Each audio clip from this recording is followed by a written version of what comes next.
And on BBC One, we can now join the BBC's news teams where you are. On BBC London News.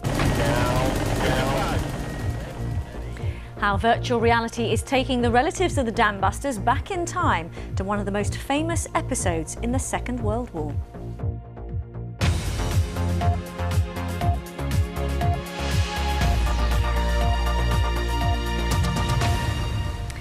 It is, without doubt, one of the most famous wartime operations of all, immortalised in print and in film.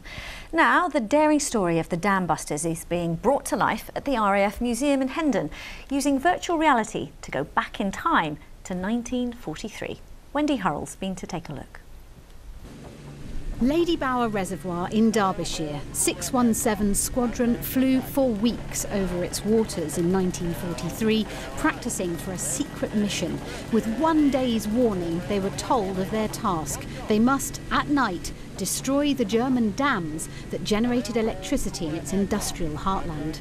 They were young men flying over Germany at low altitude, crammed into a Lancaster like this one. On board, a bouncing bomb that they had to drop precisely, knowing that they would flood the villages of the Ruhr Valley, not knowing if they would survive. For most of us, it's unimaginable.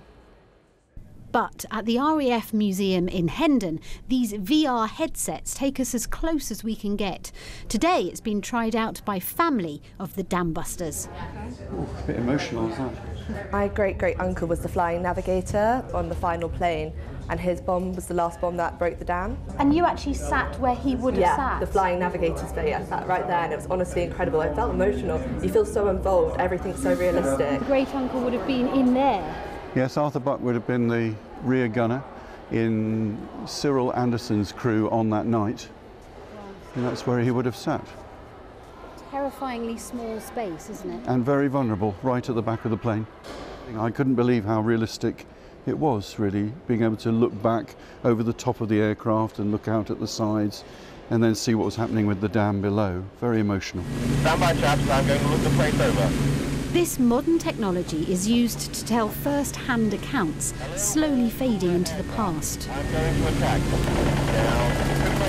This is a historical document. This is as historically accurate as it can be. So the people that you can see around you, the crew members, they are not fictitious people. We know who they are. They are Terry, they're Hitch. We know where they're from, where they were born, what they did. We also know that none of them survived the war. So it's all very real. And it's a way to remember the courage of Arthur from Bromley by Bow or Sidney from Croydon on that dangerous and most famous mission. Wendy Hurrell, BBC London News.